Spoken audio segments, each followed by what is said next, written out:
You're about to learn stuff that you didn't even realize were important to keeping the lights on. Literally. No, seriously, this is literally about keeping the lights on. Not just about keeping the lights on, doing more for what we can do to help the energy consumption, matching demand to supply, getting more, and doing it in a way that can actually impact and help the world.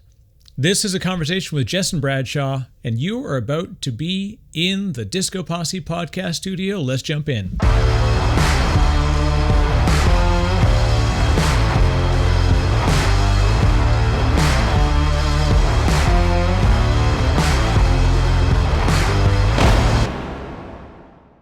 What's happening, crew? Welcome to the show. You are in for another weekly treat. At least I hope you think it's a treat, because I sure do. But I'm the host, so maybe I'm a little bit biased. Jesson Bradshaw is the CEO of Energy Ogre. He's somebody who not only is doing a fantastic job with what he and his team are doing at Energy Ogre, they're helping folks to solve the pricing challenges around energy and making sure that they can get the electrical costs down for traditional consumers. Even if you're not in the area where Energy Ogre can tap into your potential, you are really going to enjoy the conversation because we talk about energy consumption, the grid, the lack of technology, all of the failings and challenges that are facing the industry. We get into electric cars, the government intervention and the challenges around regulation, true education in energy, in battery, in challenges that we are going to all face. If we don't believe you are, then you're living in the dark. Okay, that was kind of a weird energy joke, I guess. Hey, but what's not a joke is how great Jesson is, and it was a real pleasure to learn from him. So definitely check out the podcast. If you like this and other podcasts, just do me a favor and hit that little like button and then click the subscribe and hit that little bell icon, and it reminds you when really, really cool episodes like this one come out.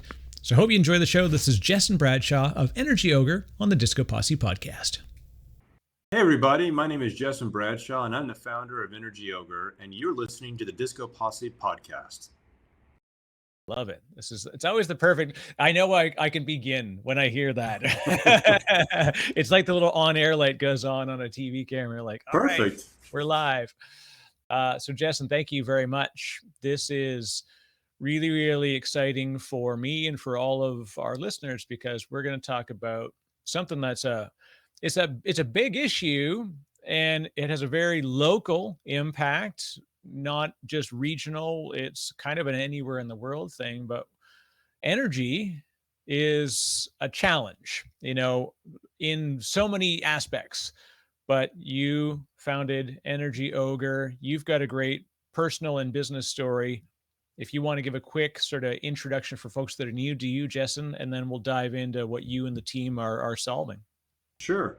Well, like I said, my name is Jesson Bradshaw, and I've been in the power industry, electricity specifically. Energy is such a broad category. That's right. Yeah. And electricity touches a lot of things because we use, historically a lot of different kinds of fuels. And so I was very fortunate to start my career a long, long time ago, not in a galaxy far away, but here in Houston. And when I first started, it was when at the federal level in the United States, everything was unbundling. So there was a push to deregulate some of the structure at the wholesale level, and that meant it was easier for people to build power plants opportunistically to try to solve issues. It meant that it was easier for folks to build pipeline capacity to move gas from one place to the other. So this was all happening right in the run up to some of the tech boom in the 90s. And, it was the most recent form of deregulation. Some folks that are, my age and older might remember when the airlines deregulated and, changed the face of the industry. And then we had, telecommunications deregulation, where all of a sudden it was way less expensive to call somebody on the other side of the country. I don't know that I actually pay long distance charges anymore on my cell phone. So there's, these types of things, when you bring in competition and you kind of get rid of some of the stodgy structure, it does leave a lot of room for an explosion in innovation. And that's kind of what we've seen in the power business specifically, really over the course of the last 20 or 30 years. And it's really interesting because the pace of that change, you sort of think like the airline business, it kind of got to its steady state. You had low cost carriers, and the telecommunications business, you have some of these big players. But the pace of change in electricity specifically, it continues to accelerate. And so a lot of that is this business does a very good job of integrating and adopting emergent other technologies. And so it's a really kind of a neat place to be. I'm super fortunate to be in an industry that's just as intellectually challenging and as exciting as it was when I first started. So, but specifically what Energy Ogre does is we, in Texas, the vast majority of the population centers here, we opened our market to retail competition in 2002. And we have a multitude of different suppliers and different people you can choose your products and all different kinds of rate plans. If you want a time of use plan, it's very much the old, those commercials used to be Burger King, have it your way. There's just a multitude of different kinds of options, and everyone consumes electricity slightly different. And so there's room to really assist people to assess how they use electricity, and then either figure out what's being offered available in the marketplace, or to solicit a specific offer for them that's tailored to how they use electricity. And it's utilizing some of these emergent technologies that didn't exist even 10 years ago in the space. So it's a lot of fun. And this is the interesting thing, that there's kind of like two sides. It's like a layered marketplace in effect, right? In that every stage from production to metering it out and being able to then consume it at a large group, and then consolidate billing, and then from there to be able to look at optimization. We introduce, so as you get closer from consumer to producer, there are a few different points at which there's optimization opportunities. But it was challenging for a long time, of course, like you said, regulation and then deregulation. We really, as a society, we get hung on this sort of like, it's either completely free and scary, like free as in like unbounded, Right, versus, tightly regulated, which really limits innovation. So I love this idea of a bounded free market. Like, we have to have some trigger, some kind of a breaker in place to protect distinct and weird edge cases where things can get out of control, where the consumer is definitely on the wrong side of what could happen. Yeah. But I think we've lived through each side of that swing. We saw what tight regulation led to, which was disturbing pricing, and lack of transparency. Then we had, well, I won't even mention the most obvious name when it comes to energy production and reselling, that we lived through, that changed the face of what we think about, what led to understanding what mark to market is, and like selling energy futures, right? Which was when it got to the consumer layer, was risky. So now we've lived through both sides of that scary world, and we're landing. And this is where I love where Energy Ogre is sitting, is you've got this opportunity now, and the tools are so different, right? Like in the 90s, in the aughts, I guess, as we called them, the 2000s, right? There were the technology needed to be able to do what you and the team are doing wasn't even there. And now it's a beautiful opportunity as far as I'm concerned, right? And that's why I loved your story and what you're able to do. Yeah, it's super interesting. If you go back and look at the 90s, and I think the items that you're talking about, sort of leading up to the California energy crisis, that was a really interesting time because for a lot of different reasons, and certainly the public's perception of what happened it's interesting. Like everything else, it's some of these things are a little bit nuanced, but one of the things that really kind of happened is in the run up to these markets opening, there's very little investment made in infrastructure. And that's one of the things that's a recurring theme that we see over and over again as a precipitate for us having ongoing kind of crises. We saw that in California, in 1999, 2000, 2001, when it really kind of reached its zenith.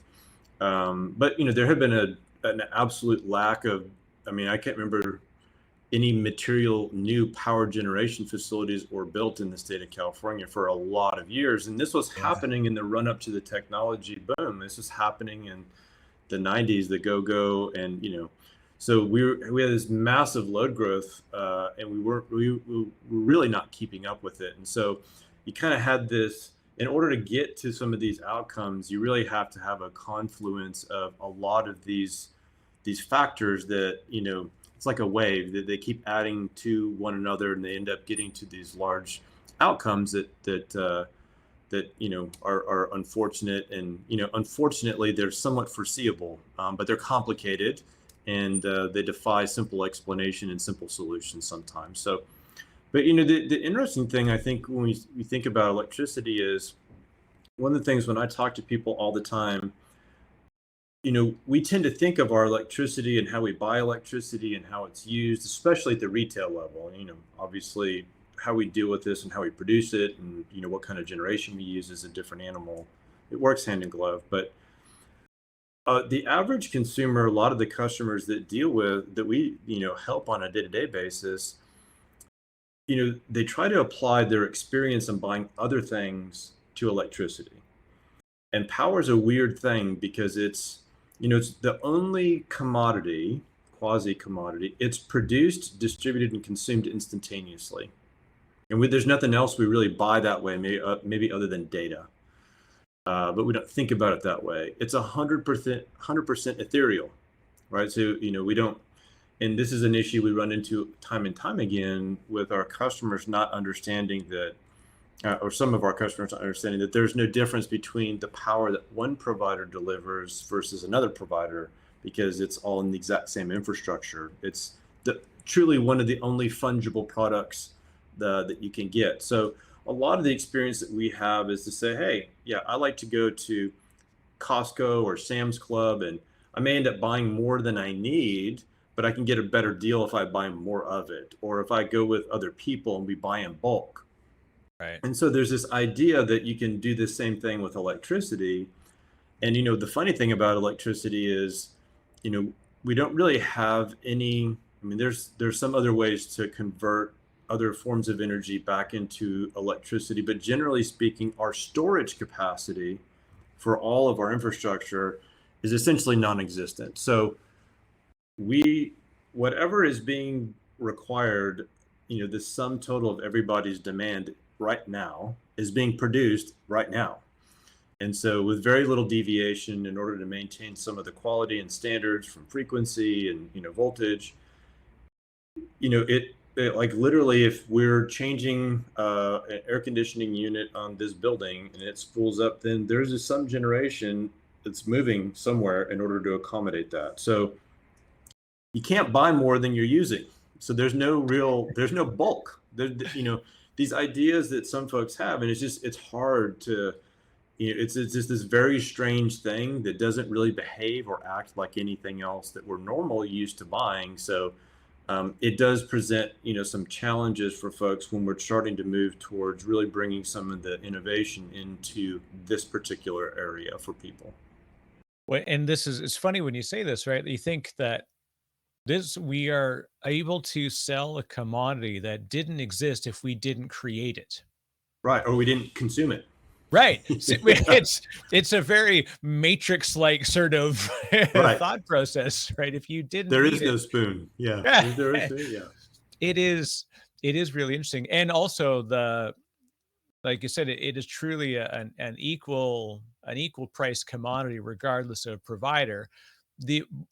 There is an interesting thing that's going a lot around sort of the sustainability story and folks in this. I got introduced through some folks at work, and we're talking about this idea of the negawatt, right?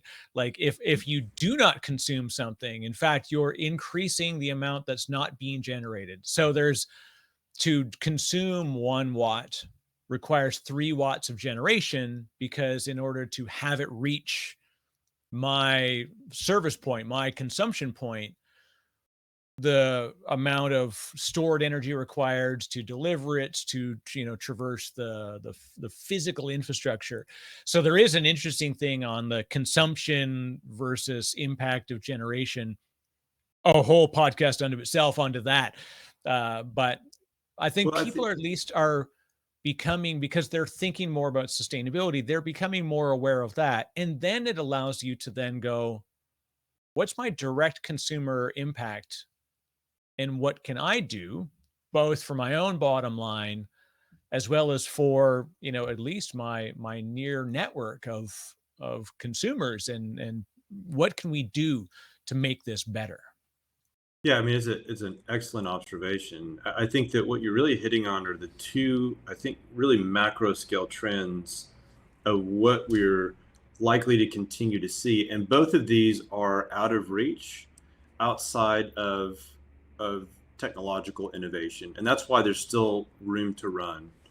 The first is, power has this weird aspect to it, right? So we tend to just consume it, and we don't pay that much attention to it unless it's not there. Like it is a background type of thing. And at the same time, I've heard it said, and it's absolutely true, that the totality of our modern way of life is dependent upon reliable electricity, and that we use it for everything. We can't really live in cities, and the way we've organized society is highly dependent upon reliable electricity supply. But one of the problems that's existed, and this is this transition from the regulated structure into some of these more innovative structures, is in the old days, a utility would look out 5 to 10 years ahead of time, and there was not really a negative aspect of saying, we need to plan for growth and we need to plan for all these. So there may be a misallocation of capital or misallocation of resources, but it was done to have, over redundancy in some of the infrastructure and some of these types of things. So there was, and so what happened is the consumers paid for this. They couldn't really see what that premium was, but there's a significant premium there just because of the incentives and the structure of the way that all works to try to maintain a kind of a big brother looking out for everything.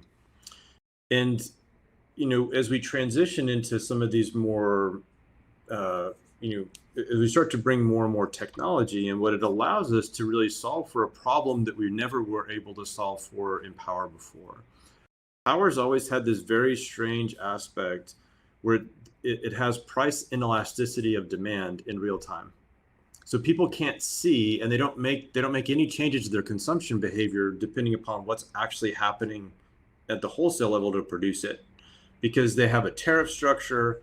They pay a volumetric rate. It doesn't matter when that's actually happening. And so there's always been this very large disjoint between what's happening at the wholesale level from a supply perspective and what the retail consumer is paying and the formula through which they pay. And so there's been this balancing act that has existed. And what's happening now is, you don't get that. Let's say we were in a large industrial application. Let's say we were a large food processor or a steel mill or somebody like that. A lot of our incentives to consume, we might have, hey, I need, these are my critical kinds of demands. These are my critical loads, and they may be, accounted for in a certain way. But oftentimes they'll say, hey, I want to get the benefit of consuming when wholesale prices are lower. So they may have a structure in there where they're incented to change their consumption behavior, or they optimize around how much they're using during certain periods of time to mirror the cost to actually deliver that commodity to them. So that they're introducing, we've seen this on the industrial side, and it's trickled into the commercial side as well with buildings and other kind of large retail or commercial properties, that we start to introduce some of this price elasticity of demand. And that's kind of the new threshold of what we're seeing today. I know a lot of utilities have time of use types of rates that are the very, very, beginning of a baby step associated with trying to incent that behavioral change to coincide with the way, our resources are producing, absent us having some massive storage infrastructure. So this is where all the IoT of things and all of this ability to bridge into looking at a smart home and integrating those systems and really trying to optimize around minimization of footprint, minimization of actual energy use, minimization of waste. And, we see that from water through electricity to natural gas. And so this is this next big, super exciting, emergent piece that's happening there. And then, on the opposite side, on the wholesale side, we have all of these new types of, well, they're not new, but we're getting to a point where the material science and the advances in the technology around wind generation and the efficiency associated with solar cells and the cost to produce solar cells. And then, eventually I'm sure we'll have some type of macro scale tidal energy and all these other kinds of emergent renewable technologies. That's kind of an interesting tract in and of itself, because, I have this very interesting idea of how that might all play out over time, irrespective of what the political and the social demands are. I think that some of those technologies will win on a heads-up basis on economics in the long run. Well, this is, I think of like what Kahneman and Tversky did by introducing the concept of behavioral economics, where you now had behavioral psychologists who were winning a Nobel Prize for economics. I think the next real opportunity, the next real wave in true energy reduction won't be from the energy sector. In a way, it will be somebody outside of it who has this, like, go back to first principles, go back to a lot of these things. And you could see it even in sort of car production, what Elon Musk is doing, both in Tesla as well as even with SpaceX, going back to saying, like, I know you're telling me it cost me this much to make a battery, but if I went back to first principles and I said, this is the manufacturing cost by material basis. So I've got a bill of materials. My BOM is X. And if I can affect the way we produce it, then my cost of production is now asymptotically close to the cost of materials.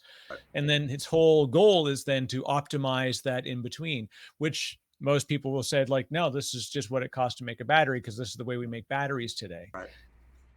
So I think in energy, like, social and political are kind of the riskiest things to believe are going to get us out of this. Yeah, And they tend to be. I'll get lambasted for saying that, I'm sure, but it's like, there's nothing wrong with having an understanding of the impact and being able to take a personal impact to our legislators and such. But in the end, they're not going to legislate us to success. They will legislate us potentially from failure. Some may even question that, right? Yeah, no, there's no question about that. And I think that you're right. I think what will happen is that as we solve more complicated problems, what ends up happening is that you really do have to have a diversity of disciplines that kind of converge around a solution. So you're 100% right. I don't know that in the traditional power generation industry, someone's going to be able to pull all the pieces together to build, highly integrated, smart home types of solutions. I also don't think that straight technology companies are able to do that either, because they don't fully understand how the wholesale power markets work, and as a result, what those impacts will be on the providers that are sourcing that power to the homeowners themselves. And there's, in the U.S. and in Canada, we kind of have a patchwork quilt. Like in Alberta, we've got, we're open to competition. In Ontario, we are, and then other places we're not. Same is true in the United States. In lots of parts of Texas we are, in some parts of the Northeast we are kind of quasi open to competition, but other places it's just, we're back into a regulated monopoly structure. And so the solutions are different in all these different places. There is not a one size fits all for the consumer, and there certainly is not a one size fits all in terms of the goal that you're trying to meet, because there are, regional energy markets. We have different, different resource mix associated with the different utilities that are serving these customers. So I think it's this this diversity of these disciplines that are able to come together because these are hard problems. And so I think that these are still exist because they're hard to solve. But now we're able to do a better job of getting the right kinds of people and collaborating the right ways and using some of these emergent technologies to bridge some of these gaps that were, a chasm in the past, that they're achievable today. Well, and if you think of the ideal part of of the free market and the tech ecosystem, is that we can have startups that can come in and say, I can focus on a specific problem. I can achieve, whether it's local optima or global optima, like whatever the place where they can do this, they themselves can net a revenue benefit from it in doing so, and effectively we have a three-sided win at that point. Yeah, Plus you empower and employ people while you're at it too, doing it, which is exciting. Yeah, it's this disorganized scaffold that's being built, to help you achieve that solution. It's not a centrally planned, it's an economically organized individual self-interest finding a solution to a problem that you're able to, at some point it gets close enough that you can find a maximum solution. Yeah, that's it's a big problem.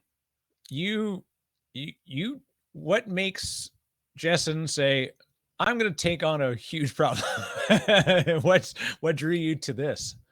Yeah, I mean, I'm super excited about the demand management, demand response side of the equation because since I got in this business in the mid '90s, everyone talked about it. It was, oh, we're going to get there, we're going to do all these things, and the solutions that were offered up were like, hey, I want to give you a $20 annual credit to interrupt your air conditioner in the middle of the summertime. Like these totally uneconomic types of solutions that there and so there's no feedback loop that says, hey, if you can reduce your consumption, if you can eliminate your consumption, here's an economic incentive for you to do so. But that information travels so fast, and it's so hard for some, and a consumer has a hard time sometimes translating how much reduction their individualized behavior will have with the different resources that they have in their home. So I'm super excited about how we've gotten to device level connectivity in the home. So many of the manufacturers are building new appliances that connect with one another, that have a form of internet connectivity, that have the ability to do remote scheduling and things of that nature. So that threshold is pretty close. I get excited about it because we do that for our customers already.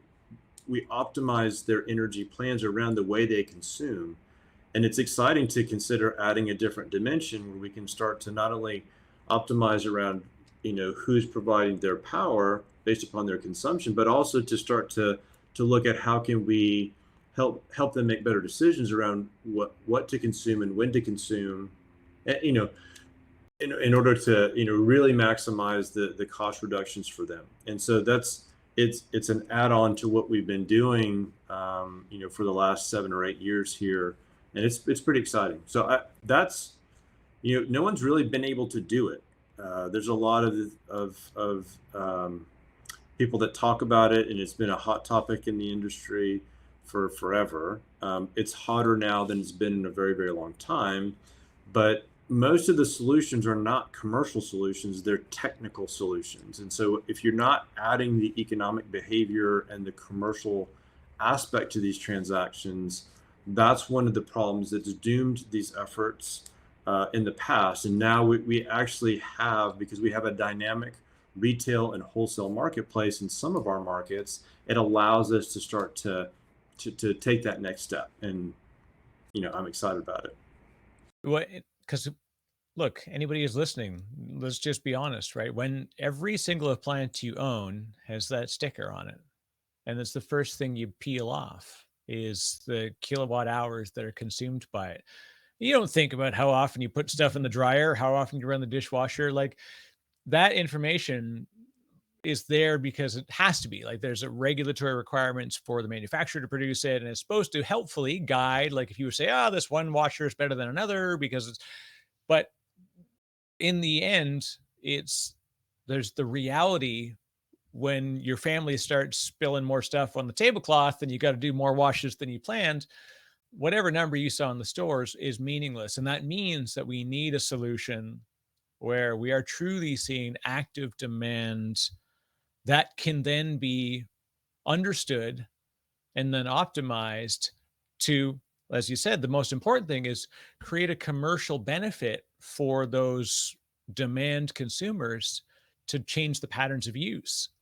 And this is the biggest thing, because if we see the bill go up and we hear about inflation, and a lot of people, they just think the cost of doing business, and it's like, no, it's we could do better.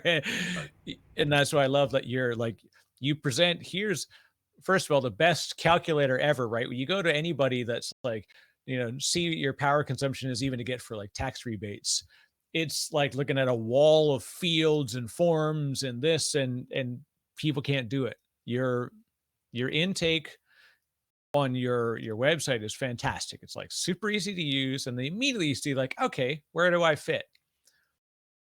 You've really taken the best of that, like make it easy for people to understand, make it easy for them to see the benefit, and then bring them to the benefit, which benefits many people, because now by doing this, you are now able to affect more so than that just individual person, because we're potentially having a community level good that can be applied by what a large group of any Energy Ogre users can do. Well, I think I appreciate that, and we've spent a lot of time trying to do just what you were describing, to simplify this process as much as possible, because you know we have a ton. We serve a slice of our communities in Texas, right? So we have everyone from the folks that are on a pension, retired from whatever it might be, just enjoying their time, to I have folks that are actuaries, and they want to look over these things, and some of the early technology adopters super focused on how these things work. And so we try to organize our information in this idea of a layer of an onion. So you can go as deep as you want to get down into the weeds on different stuff, but we don't really expect that most people will want to do that. So we can cater to everybody. But one of the interesting lessons learned for me is when we first started Energy Ogre, I would say the vast majority of our user base when we first got going were the early technology adopters. Like, man, this is cool. You guys can pull my smart meter information, and you're doing all this. It was kind of light years ahead of what folks were doing beforehand. And what we found is that there's a real issue to contend with, where people get excited about things and they want to get focused on things and they're on board with things. But ultimately, our time competes, for other things. And even if you're highly interested and highly motivated, we see people's real desire to get in the weeds on a continuous basis. That kind of mitigates over time, and we get to this kind of end state anyway. So the goal here has been to say, it's all there. We will do all this work. Let me describe to you how we're doing what we're doing. But the goal here has been to simplify this process while maintaining the maximum benefit that we can by really being consumer focused. And it's about these incentives and how can we find the right kinds of provider, irrespective of what the name on the door is. It doesn't really matter. Do we have these guys that will be in business? Is that so we're trying to make sure that we minimize those costs. And now that we can get to a point where we can say, hey, you may want to look at real-time prices. There was a company that doesn't, I don't think they're still doing business here. Their product got outlawed post-February, or severely restricted. But there was a company here who was selling a product that was indexed to what we call the balancing energy market, which is basically the wholesale market of last resort. And there's tons of people who are all excited about it, like, hey, I'm going straight to wholesale. I'm like, well, 95% of the wholesale activity actually happens before this market of last resort. But you had folks that were like, hey, I really want to change. I want to be very price sensitive and change my consumption behavior. And they can get very focused on that, in the beginning. And then after 2 or 3 months, it's kind of a drag to be watching real-time prices and you're hoping that they're sending you alerts that something has happened. And so there are a lot of people that want to do some of these things. The key is to automate as much of this as you possibly can, because it's too complex. It's just like any, if I were to look at a control system for an industrial process, you don't have individual people in each one of those sections. You have a lot of automations, and there's a program that takes into consideration these issues, and it makes those kinds of decisions. And so that's kind of where we are in the forefront of this too. But it is interesting to me that a lot of the folks that are super in the weeds, they get there's diminishing utils associated with their time. Yeah. Over Well, time. it's the same, like taxes is a perfect example, right? Even if you really nerd out on the fantastic stuff you can do to like optimize your tax, benefit, we do it once a year. Most people, even if they learn, they're like, if you did this every month, you could continuously find like in quarter ways that you could gain benefit. Like that's what accountants do. That's what accounting systems begin to do.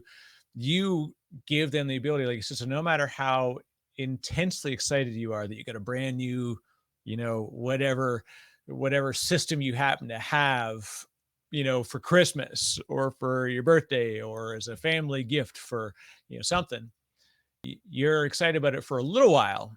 And then eventually the goal of all these is like you put it on the wall and you set it and then it takes care of things for you. And you're like, well, maybe not necessarily. And there's more set to include. So that's why I'm with you. Like creating systems is much better than creating local immediate excitement about the benefit, because if you don't put a system around it, when you take your eyes off it, it just goes back to flatline. Yeah, you don't have the repeatability that you need to have in order to really make these things commercial solutions. And this is an interesting, because like you said before, and we talked about just before we got started, right, is that there's a sort of political discussions that get wrapped around the way that power gets produced and regulated and whatever. But in the end, the dollars per watt that are charged don't care what the letter is beside your voting stamp. Yeah. You pay the same regardless of where you check the checkbox or punch the divot, whatever it's going to be. I'm Canadian, so I don't even know. We have different things we do up there, but Sure. but I'm in the United States, and so I've actually got acute awareness of both sides of the market, and it's intense, right? I'm in New Jersey, which is like wildly different than where I was. I was in Toronto when I was in Canada, and I lived in Vancouver. So even like the local aspects of power were very much sort of guided by the well, not political, but more like the moral principles of the community. So Vancouver, West Coast, much more geared towards green, much more geared towards, just leaving a lot more to the government to like, let's get the right people in government and let them make good decisions for us. And we'll make sure they make them, and we'll empower them through our vote. On the East Coast, it's much more like, nope, I want to control this from end to end. I'm in Toronto. 25% of the population lives within a 100-kilometer border. And so we consume more power than anybody else. Thus, we need to get cheaper power. Very different guiding principles. But in the end, so like locally, it would be dealt with differently. This is what I love, like using systemized approaches and using technology and systems together that are independent of locale provider. This is why I really, really dig that you I think are in the perfect sweet spot of where you can affect the outcome. Well, it's super interesting what you were talking about, because, a lot of, we try to say there's a, we need to have these types of technologies and these things and we have to get rid of these other ones. And we really have to look at, not every location has the same opportunity for all these different technologies. A good example of that is in BC, British Columbia, serving the areas of Vancouver and the rest of the province. There's a tremendous natural resource there in the form of hydroelectric generation that's been harnessed for a very long period of time. And the same is true of the Pacific Northwest along the Columbia River. There's, hydroelectric facility after hydroelectric facility. And so there is a huge capacity to generate green energy or renewable energy in those locations. And that's been done for a very, very long time. And the reason for that is that the fuel is free. And so there's a capital investment in infrastructure. And then, your fuel falls out of the sky on a seasonal basis, and you get to get free electricity. And it was so big in the Western United States that Bonneville Power Administration, which is on the U.S. side, handles a lot of the dams that or the hydroelectric facilities along in that area. They used to try to export power all the way into the desert Southwest. There was such a huge surplus of that capacity that there was a lot of load in the Western United States and southern Western United States that was served that way. So a lot of the infrastructure there is actually built around bringing in that hydroelectric generation to serve and displacing thermal generation, natural gas fired or coal fired generation in the Southwest. So that's been done, and the economics win that way. This is, that was what it has been. Now, what we've seen in the Western United States, and this is going to be true of Western provinces in Canada as well, is, population growth, economic growth, energy consumption expansion. And so now we got to a point where we're not putting in new, hydro facilities to the same magnitude that we were before. And we have very large load increases because we have large population changes.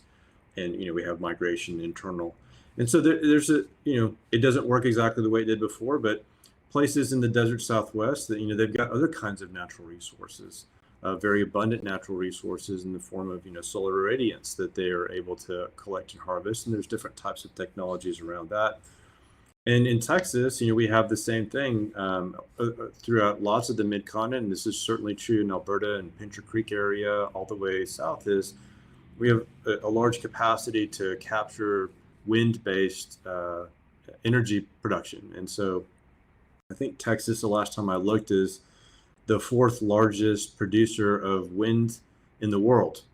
Wow. Texas is behind, I think it's like China, Germany, and the United States. And then Texas is in the United States numbers. So it's a huge portion of our generation infrastructure. And we've had this very interesting thing that's happened over the course of the last several years, really in the last year and a half. We built, and there are plans for gargantuan quantities of grid scale solar facilities that have been built and that are on the books to be built within the next 24 months. And so for us, we're looking at an infrastructure here where maybe upwards of 50 or 60% of our power generation infrastructure is renewable. And this is the market is Wow. part of that is because of the capacity from the natural resources here, but some of it's because we have space, and there's a dynamic market in place, and people can put these things, and there's a margin to be made doing that. There's an economic incentive for that behavior to exist, and it's not done through a mandate. We have a renewable portfolio standard that was introduced as part of the competitive markets in 2002, but we're so far beyond that that's not really a driver in why we've done these things. We've done these things because there's an economic incentive to build these types of facilities in lieu of some of the other kinds of traditional generation. So it's interesting to see this changing.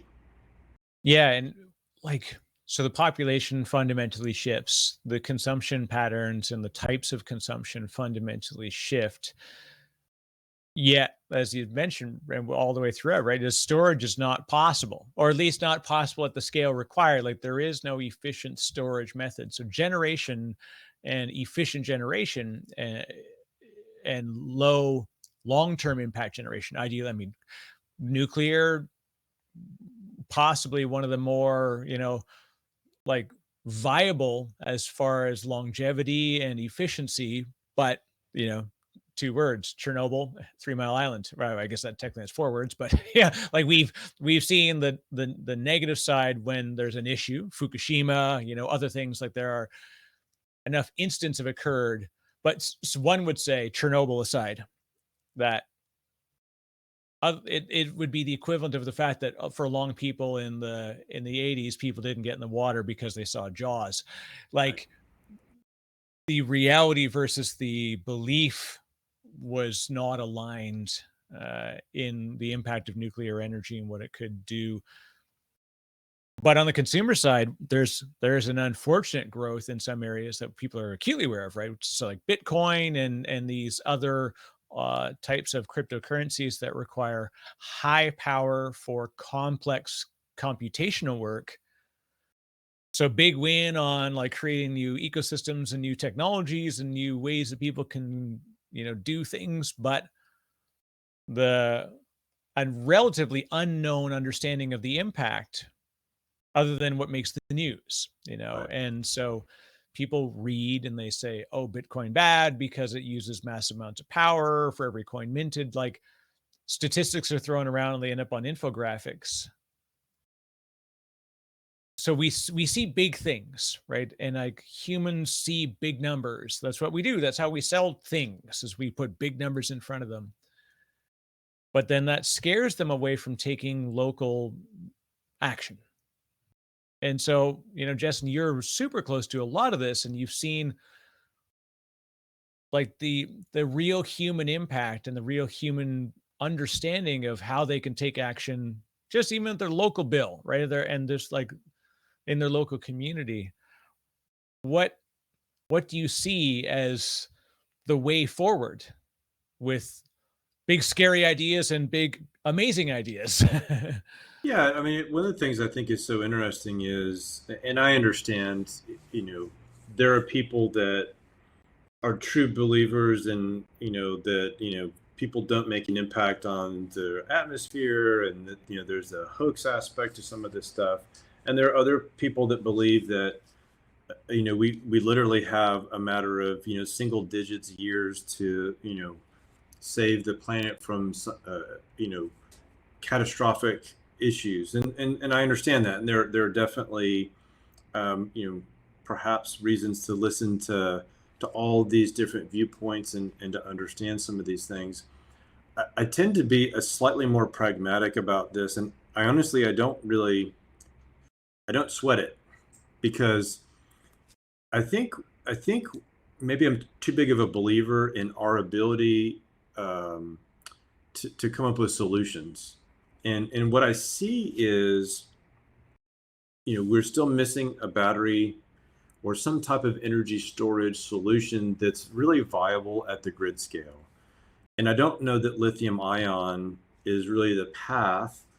To me, it seems like that makes sense in transportation, is the best of the best today with today's technology that's been commercialized because it has pretty good power to weight, and that's conducive for transportation types of applications. But if you have a big battery that's sitting out, in a field or in a location somewhere, what it weighs doesn't matter. So Right. I think there needs to be a different kind of technology. A lot of the ones that I'm seeing, they're grossing up, some of these transportation types of technologies, and that may very well be the right answer. I was reading some very interesting information about one of these professors at MIT had developed. Basically, it's a molten metal battery setup that you can use a lot of. I think it's got calcium and there's some molten salt as you keep your anode and cathode separated, and I think that you maintain that separation by the molten salts, but you're able to harvest the feedstock that you need for these cells locally. You're going to get calcium out of the soils, and I don't remember if it was iron or what the other metals that they were using, but you can pick them up basically in any site anywhere in the world. Those are the types of technologies played out over a longer period of time that will change everything. Those are the kind of the true game changer types of things. But if I look at it, the historical electricity business outside of nuclear, and I definitely want to come back to nuclear, has been very different than, let's just say, telecommunications. So if we look at telecom, if we're talking about, what's that business model? And it's really kind of a business model around, we're putting fiber in the ground, and then we have, I know they used to have like wave multipliers and all this infrastructure, right? So it's a lot of initial capital expenditure, but your variable cost to deliver data is very, very, very low, Right. almost nothing, right? The electricity generation business historically kind of was not exactly the opposite, but it's really kind of moved more towards the opposite, from the 90s until we started getting into wind and some of these other things. And that was one where if I looked at the cost of goods on a wholesale at the wholesale market and I tried to back into where that was coming from, there's a very, very, very large proportion of these costs that are attributable to fuel. And so certainly there's a capital, investment that's made in infrastructure. But if we take the wires and the delivery piece outside of that, for power generation, if I were to look at the cost for a power plant, even amortized with a reasonable return on equity for building a coal plant or building a brand new state-of-the-art natural gas, super clean power plant, I think a lot of it's going to be in fuel. There's a heavy proportion of what the annual production is going to be of those costs are going to be in fuel. And this is why I think in the long run, what will happen if we can bring a confluence of some kind of a storage solution, and it could be flywheels, it could be batteries, we could be kinetic to electric or chemical to electric. I think what's happening is we're getting to a point where we're having these massive advances in material science that are reducing the installed costs for some of these renewable technologies. Right. And so if we can get those installed costs down, they will be competitive on economics without any form of subsidization over these other traditional sources of power generation. I think I'm a believer in the innovation and the things that folks are working on today, that whether we want to push this through regulatory fiat, we want to do this through political fiat, I don't sweat it, because I think what will happen is that these technologies I think they will win in the longest run, or however we get there. It's just a function of us being able to integrate and commercialize some of these advancements that we're seeing in some of these other disciplines. And I see, from the outside looking in on, kind of the state of what's happening in the material sciences world, is the pace of that change, it seems like it's continuing to accelerate as well. So I'm very, very hopeful that we will get there, no matter, we'll get there on economics or we'll get there through regulatory fiat. I think that if we get there through political or regulatory fiat, the probability that we have a misallocation of taxpayer dollars, or maybe some funds that might be higher in that kind of scheme where we're trying to push that before it's kind of ready for prime time. But I think it will emerge anyway. But development is happening at a pace that can't be regulated. So there's such a beautiful freedom that's occurring, and that people are really trying to solve these problems, and they're continuing to do so in academia, in research, and bringing them to the market in peer review, in real life experimentation, so that when it gets to the point of like commercializing and producing it and then regulating it, it's too late. Even with electric cars, where we saw the great battle to like lock it down. In fact, there's a famous, I think it's even a movie, like a documentary was made in the 90s about a fellow who'd created an electric car in Kitchener-Waterloo in Ontario, just outside of Toronto. And they said he couldn't get it road approved because there was no way to measure the emissions, because it didn't have an exhaust pipe. And so it was illegal for him to take it on the public roads because it could not be a licensed vehicle. And he's like, this is it doesn't make any sense. You're telling me I can't do this. I've done it. It's already here. That has no zero emissions because it has zero emissions. Of course, you can't measure the emissions. But a decade later, it became the next big wave of creation and commercialization. And then now, where people were like, Tesla, you're a bunch of upstart weirdos, like that's just crazy. Now every major car manufacturer is signing up for electric only fleets Right. within a reasonable number of years. And so it will happen, What which I is think is I'm hopeful that it will be able to get to the market fast so that we can't stop it. Yeah, and what I'll tell you is that we have this tendency because we know it better to really focus on, let's just say, North American centric, how our Right. markets work, and how we're going to take these. We're a thought leader in these spaces, and we're going to solve these problems, and then we're going to sort of teach the rest of the world, or maybe in continental Europe. But the reality is that we have these types of issues that you're dealing with. We have these regulatory burdens and some of these other issues that I'm I'm will not be remotely surprised to see true innovation in these spaces happen in other parts of the developing world. Because if they're looking for the solution and the solution, they're looking for best outcomes, and there's no incumbency to wade through and to destroy or to restack or reprioritize.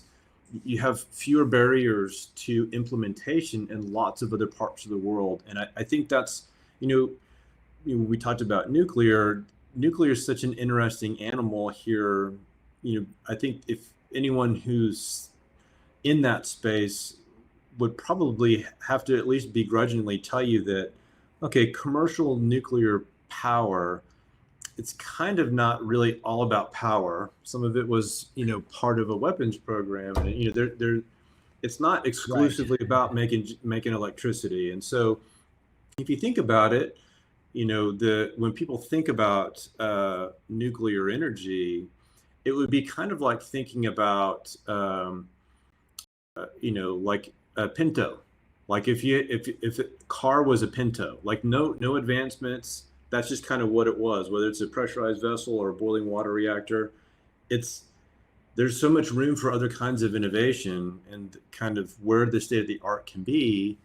But we think about nuclear as this is the way all our existing commercial nuclear reactors look, and they're like 1970s Pintos. Like they're just that way. They're just and so we don't really have any concept of, okay, well, yeah, it could be, a Ferrari, there are other kinds of cars. Like we can do Yeah. these things different. We don't have to be stuck, and the stakes are kind of high, all the way through to, thorium reactors or other kinds of technologies that, will require tremendous amounts of time and tremendous amounts of capital investment to prove to be viable.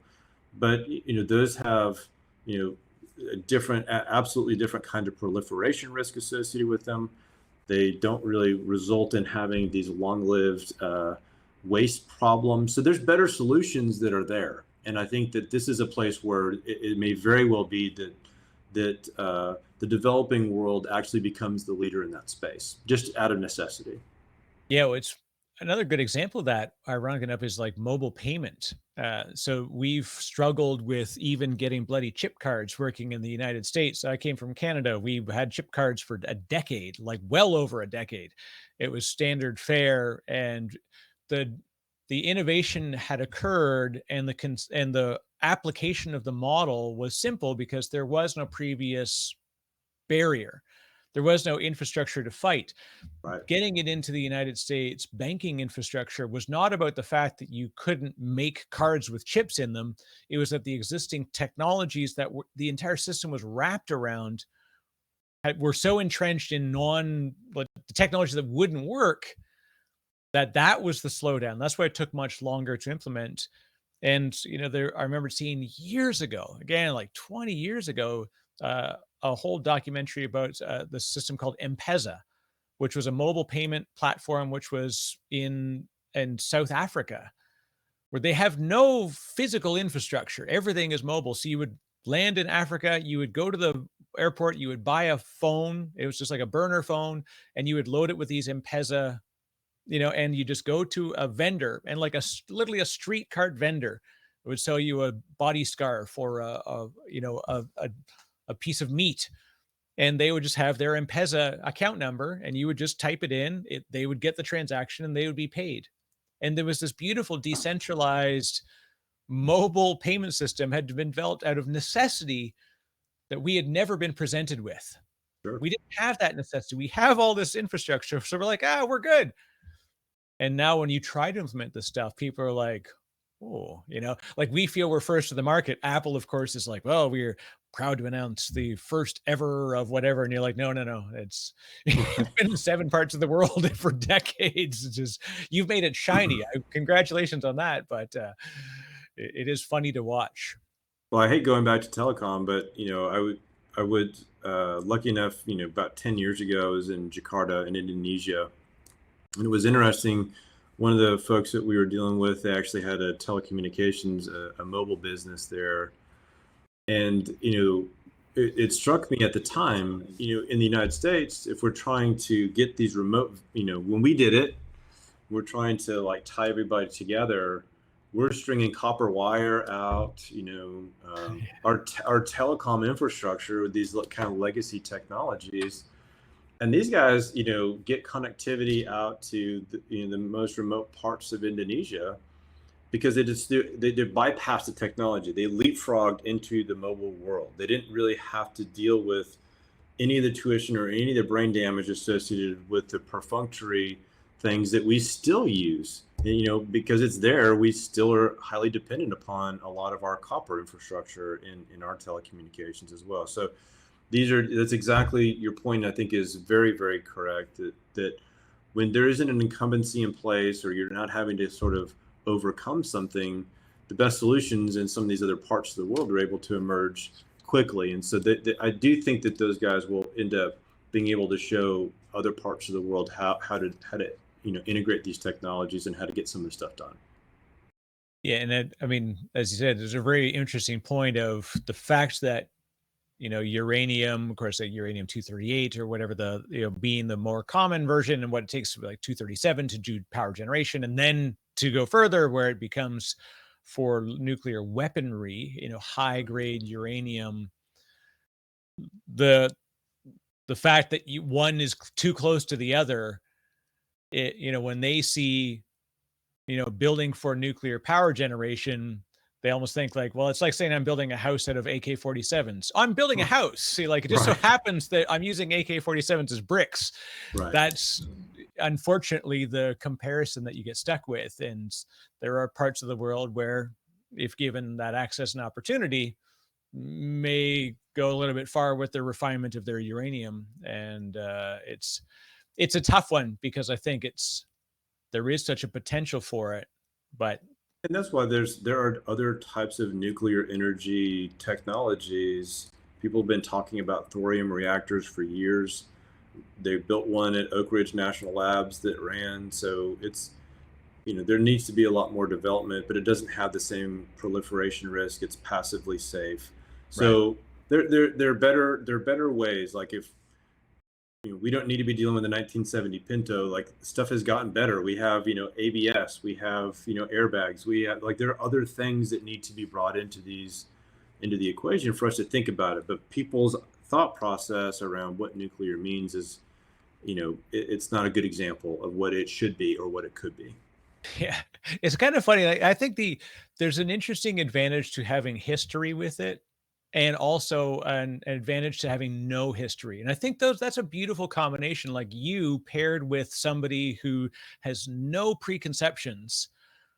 When given the right way to basically walk together and ideate, you could come up with fantastic things because you have an understanding of what got us here, but you almost need somebody who's free of that encumbrance. And that's why there's neat opportunities with people who have no background. I mean, like You look at auto, great example, right? I mean, I remember learning how to drive in like a big truck, which was like manual steering, three in a tree. Like you say three in a tree, and nobody would know what I'm even talking about these days. Right, Like, is that the self-driving thing? Like, no, no, definitely not. Right? right, We were as far from self-driving as you could get. for sure. But there's I think a need for history to be used as a lesson, not as a guide, Mhm. where we No could question. learn from it, but not have it produce the rules of the next thing. Yeah, I mean, at the very least, it allows us to not pay that tuition again of learning Yeah. the same things, or going down something that we know is a bad path or that we know is a problem. And so that's why it is important to keep track of how do we get here? What are the good things that happened? What are the bad things that happened? Are the bad things that happened still relevant? Is that possible? Are the good things still relevant? Is that still possible? Knowing how you got here helps you it helps you leapfrog in that iteration and that ideation around the more relevant solutions that we need to see for sure. It's amazing. I think even when you think of like content creators, I saw somebody who was like Mr. Beast. He's a famous YouTuber, and he said like what made him really be able to leapfrog in his own capability was the fact that he found other people that were creators.